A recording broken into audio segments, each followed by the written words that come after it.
Captured, enslaved by you, I'm doing things I shouldn't do, showing how much I care, not knowing whether or not you share this love I have inside, but somehow I not learn to hide. Filled my heart too fast, hoping your love would last 30 years. I never knew I'd be content, a slave to you. Don't ever set me free. I love my captivity.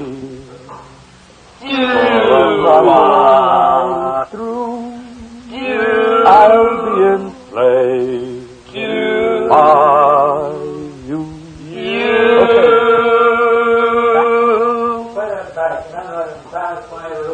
Okay. Good take, Bob. That's great. Good. We'll put it right now.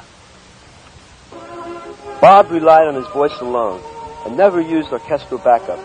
On tour, though, Bob got together with the Delmonts, Rudy, Joe, and Gino, 3 old Bronx buddies who were the backup you heard in the previous song.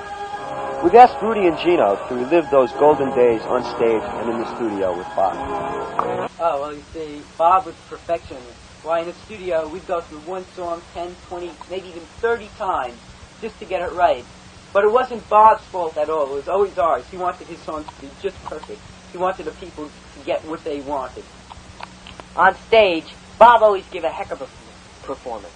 He kept his cool. He never got nervous. And he'd never refuse anybody to see backstage in his dressing room. And, well, he was always for the people. And I remember one time when Bob even jumped off, literally leaped off the stage with microphone in hand, singing and asking the people to sing along with him, "What will we do when the gang drops in?" Bob had hit the heights of stardom when World War II broke out. Like most outstanding personalities, Bob toured the country for the war effort. In early 1943, he was asked personally by President Roosevelt to make a movie to promote the sale of war bonds. Bob responded with the Oscar-winning script, All My Sons, which he personally wrote.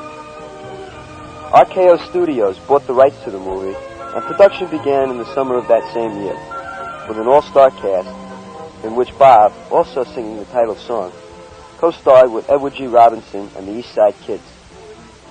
The movie opened on December 7, 1943, at Radio City Music Hall, where thousands of fans showed up, only to be turned away. The standing room only crowd included such famous celebrities as FDR, W.C. Fields, Martha Raye, Frank Sinatra, Bing Crosby, Bob Hope, and of course, the Idol himself. The movie was a fantastic success, netting almost $15 billion, all of which went toward the winning of the war. We will now relive Bob's most glorious moments. Scoop Tyler here for WBAG. Here for the premiere of legendary Bob Anello's first feature-length film, All My Sons, here at Radio City Music Hall, where tonight, like every night Bob's been appearing in New York, thousands of fans have showed up, expecting to get a glimpse of Bob or some of the other personalities that are attending. Wait, some of the guests are pulling up in their limousines now. Wait, let's see who this first one is. Why, it looks like Edward G. Robinson himself. And there's Bing Crosby. The president should be arriving with his first lady at any moment by special police motorcade. And there's James Cagney and Marlene Dietrich. Here's Clark Gable, Fred Astaire. Wait. I think this is it. It is it. It must be. They're rolling out the red carpet now. It's Bob. Coming. Bob's here. It's Bob. Bob's finally here. He's finally arrived with Katharine Hepburn, his leading lady. And here they come. They're coming up the red carpet now. Here he comes. The crowd's going mad. It's in an uproar. The police are being used to get the milling crowds back. Wait. We might be able to get a word with him. Oh, Bob. The crowds are in a rage. Sorry, fans. Missed him again. The crowd's going crazy. Well, the movie's about to start now, and... Oh, by the way, due to the press reviews, Bob's expected to walk away with a few Oscars for this one. The crowds are settling down now, but...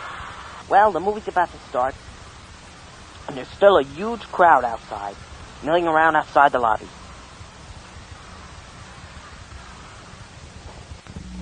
All my sons are my sons alone. They love this land, for it is their own. They'll fight for this country to keep it free, or bask in the sunlight of its liberty. All my sons, they love this great land, from the grassy plains to the beaches of sand. No matter what happens, if friends I have none, I always can count on all of my sons. And then there's a chorus.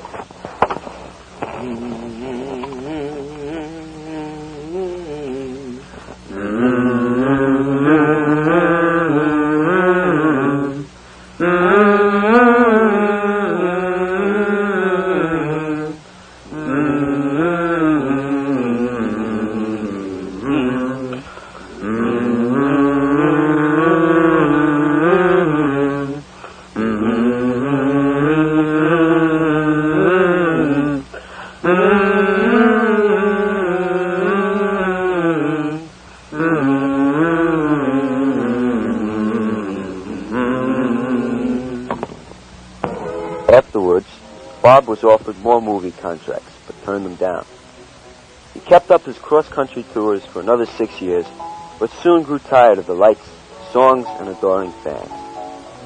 In 1950, he announced his engagement to be married and his retirement from show business. The public was shocked. Tons of letters poured into his offices daily, pleading, begging, and even threatening him not to quit.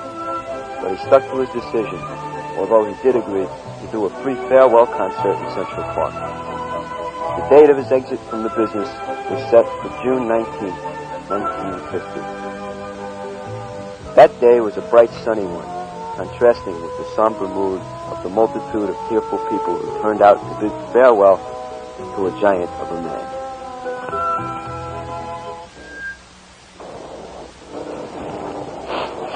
Scoop Tyler here in Central Park for the immortal Bob Anello's farewell concert. Being free, the sponsors prepared for the attendance of almost 500,000 people. But now, even before it begins, that number surpassed already. Hundreds have been camping out, sleeping bags and tents for almost 4 days, hoping to get a close position or spot near the idol. The moody crowds of people just seem to mill around impatiently, gloomy, waiting for their prophet to appear. Sorry, folks, I must have gotten something in my eye. Just wait a second. Thousands have been here crying in disbelief that their Bob, is going to stop and retire from the entertainment field. The mood I feel can best be expressed as last time in New York City when Valentino died and thousands turned out in the street mourning him. But this is bigger, much bigger. And something is dying here too. More than a man, but an age, an era that belongs to Bob, and Bob alone, because it was Bob that molded. Farewell, Bob. Farewell. Well, the music's about to begin, and here comes Bob. The crowds are raging, screaming, tears are flowing, not like before out of happiness, but out of sorrow. Police have stopped 3 suicides in Central Park in the last half hour. Bob's here. He's coming out on stage. Maybe we can get a word with him. Oh, Bob. Sorry, folks. Crowds are screeching. Being a pandemonious uproar. Bob looks like he's crying, throwing his arms out emotionally at the people. What a man. What a man. His people. He's throwing his arms out to his people. looks as if he's choking on the words. Well, farewell. This will be my last Bob Anello broadcast I'll make, and I hope you've enjoyed them, as I've enjoyed doing them. This concert was for Bob's little people, but even so, some of the biggest celebrities have shown up to pay their respects to the father of modern music. Farewell, Bob. Farewell, King. Farewell, this is Scoop Tyler, signing off.